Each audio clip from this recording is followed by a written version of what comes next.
ఒక టీచర్ 20 మందికి పాఠాలు చెప్తారు. ఒక గురువు అయితే 1000 మంది శిష్యులను తయారు చేయగలుగుతారు తన జీవిత కాలంలో.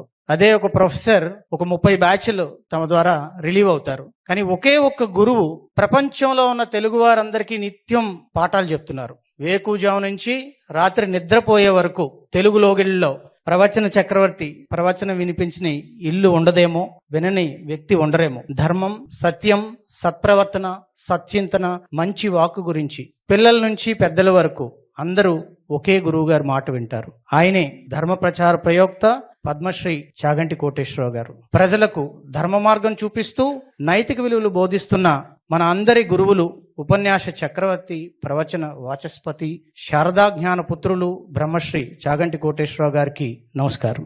ఆంధ్రప్రదేశ్ రాష్ట్ర ప్రభుత్వం నైతిక విలువల విద్య పాఠ్యాంశంలో ఎందుకు భాగం చేయాలనుకున్నది? ఇప్పుడు సమకాలీన సమాజంలో మనం చూస్తున్నాం, క్షీణిస్తున్నటువంటి కుటుంబ సంబంధాలు, పెరుగుతున్నటువంటి హింసా ప్రవృత్తి, మితిమీరినటువంటి ఎలక్ట్రానిక్ మాధ్యమాల ద్వారా జరుగుతున్నటువంటి ప్రచారం, ఇవన్నీ కూడా సమాజం మీదే కాకుండా ముఖ్యంగా విద్యార్థుల మీద, మరీ ముఖ్యంగా కౌమార దశ అంటే టీనేజ్ లో ఉన్నటువంటి విద్యార్థుల మీద చాలా ప్రభావాన్ని చూపిస్తున్నాయి. అంటే తొందరగా చెడు మార్గాన్ని ఎంచుకునేటువంటి ఒక అవకాశం సొసైటీలో దొరుకుతోంది. దాన్ని గౌరవ ముఖ్యమంత్రి వారు గుర్తించారు. విలువలతో కూడిన విద్య ఖచ్చితంగా మన కరికులంలో భాగం కావాలి అని చెప్పి మన హెచ్ఆర్డి మంత్రి వారికి ఆదేశాలు జారీ చేశారు. మీరు ఏ రకంగా అయినా విద్యలో సంపూర్ణ మూర్తిమత్వం సాధించాలంటే విద్యార్థికి నైతిక విలువలు కూడా వారి దైనందిన జీవితంలో భాగం కావాలి. ఏం చేస్తారో తెలియదు, మీరు కరికులం ఇంట్రడ్యూస్ చేయండి అని మంత్రి గారు తనకున్నటువంటి జ్ఞానంతో గురువు గారిని సంప్రదించగా గురువుగారు దానికి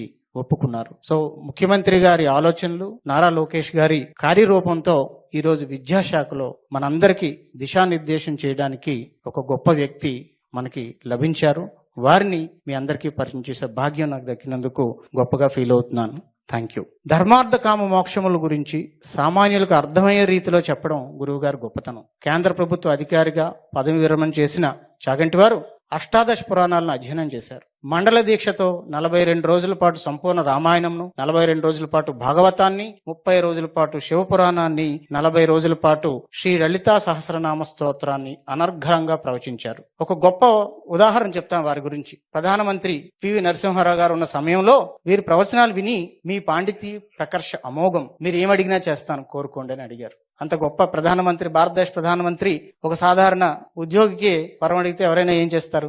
ఏవో కొన్ని కోరికల చిట్టా ముందు పెడతారు. కానీ గురువు గారు నవ్వేసి, మీకు నాకు ఇవ్వాల్సిందా పరమాత్మే తప్ప మరెవరూ కాదు, మీ సహృదయానికి కృతజ్ఞతలు అని ఒక్క మాట చెప్పి సింపుల్ గా బయటికి వెళ్ళిపోయారు. ఇటువంటి నిస్వార్థ ధర్మ ప్రచార గురువులు మన నైతిక విలువల పాఠాల రూపకల్పన చేసినటువంటి సూచనలు, సలహాలు మనందరికీ మార్గదర్శనం. సమాజంలో నైతిక విలువలు, మానవత భావనలు, జీవన నైపుణ్యాలు పెంపొందించేందుకు పురాణాలు, ఇతిహాసాలను ఉదాహరణగా చేసుకుని గురువుగారు చేస్తున్నటువంటి కృషి చాలా గొప్పది. గురువుగారి మాటలు చాలా మంది తల్లిదండ్రులకు ఒక పెద్ద బాలశిక్ష వంటివి. భవిష్యత్ తరాన్ని, నేటి తరాన్ని తన ప్రసంగాల ద్వారా కలుపుతూ సాంస్కృతిక, ఆధ్యాత్మిక వారసత్వాన్ని, భారతదేశ హిందూ ధర్మ విశిష్టతను మరియు జాతి ఔన్నత్యాన్ని నలుదిక్కులకు వ్యాపింపచేస్తూ మరొక శంకరాచార్యుల్లా గురువుగారు మనందరికీ మార్గదర్శనం చేస్తున్నారు. వీరు మన పాఠశాల విద్యాశాఖకు అందించినటువంటి కంట్రిబ్యూషన్ 5 పుస్తకాలను వారే సంకలనం చేసి వ్యాఖ్యానంతో ముడిపెట్టి మాకు అందించడం జరిగింది. వాటిని మా మంత్రి గారి ఆదేశాలతో